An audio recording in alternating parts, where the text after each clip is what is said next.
কিছু হলেই আল্লাহর দোষ, কিছু হলেই আল্লাহর দোষ, কিছু হলেই আল্লাহর দোষ। কিসের মগ্ন হয়ে গেছি আমরা, কিসের মায়া আমাদের মাঝে ইমান ছিনিয়ে নিয়েছে।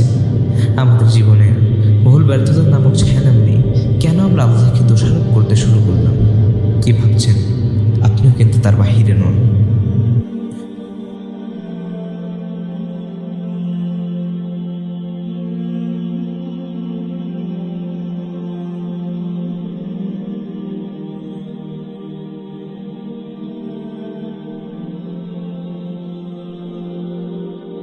ইন্নাল হামদুলিল্লাহ ওয়াসসালাতু ওয়াসসালামু আলা রাসূলিল্লাহ, আম্মা বাদ। প্রিয় দর্শক ভাই ও বোনেরা, দৈনন্দিন জীবনে চলতে আমাদের বিভিন্ন হাদসার শিকার হতে হয়।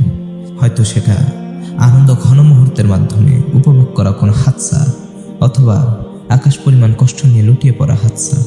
সাধারণত এই দুই হাদসার মধ্যে আমরা ইনসান জাতি কষ্টকর হাদসার শিকার বেশি হয়ে থাকি।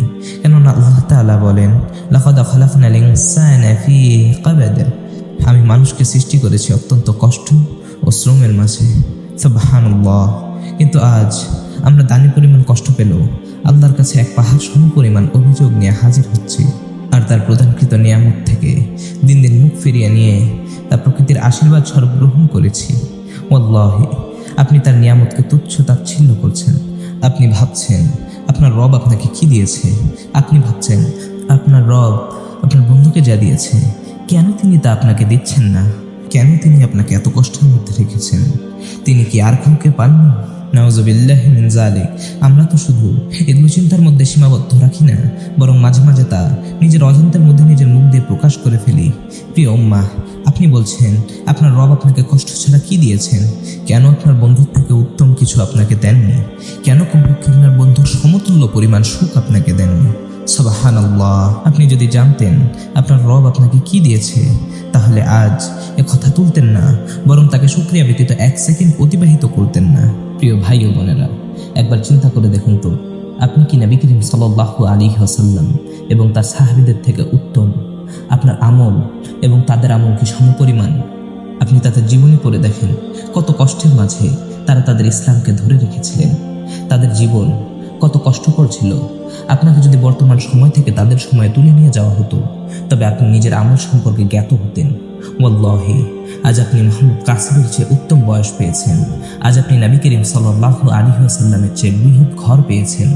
আলী রাদিয়াল্লাহু আনহু হয়তো আজ আপনার ঘরের ফার্নিচারগুলো সমান কোনো ফার্নিচার ছিল না।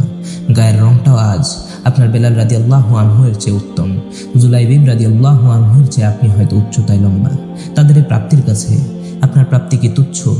না, বরং তার চেয়ে আপনি বেশি সুখী রয়েছেন। বরং আল্লাহ আপনাকে উচ্চ প্রাপ্তি ঘটিয়েছেন। কিন্তু আপনি তো হলেন সেই মানুষ যিনি এসব নিয়ামতকে তাওয়াক্কুল করেন না। আল্লাহ তাআলা সূরা ইব্রাহিমের ৭ নং আয়াতে বলেন, ওয়াইস্তাযান্না রাব্বাকুম লাইন শাকারতুম লাযীদান্নাকুম ওয়া লাইন কাফারতুম ইন্না আযাবী লাশাদীদ। যদি তোমরা কৃতজ্ঞতা প্রকাশ করো, তাহলে আমি অবশ্যই তোমাদের জন্য আমার নিয়ামত বৃদ্ধি করে দেব। আর যদি তোমরা অকৃতজ্ঞ হও, তবে জেনে রেখো অকৃতজ্ঞদের জন্য আমার শাস্তি অবশ্যই কঠিন। ইয়া উম্মাহ, আপনি কাকে ভুলে গিয়েছেন? কার নিয়ামত না দেখে পরীক্ষাকে ভিত্তি করে তার উপর দোষ আরোপ করছেন? যে আপনাকে ২৪ ঘন্টা অক্সিজেন প্রোভাইড করে তাকে? যার কাছে একবার হার্ট পাম্প হওয়ার পর দ্বিতীয়বারের জন্য পারমিশন নেয় তাকে? যে প্রত্যেক দিন আপনাকে রিজিকের ব্যবস্থা করে দেন তাকে? ইত্তাকুল্লাহ, আল্লাহকে ভয় করো, যেভাবে করা উচিত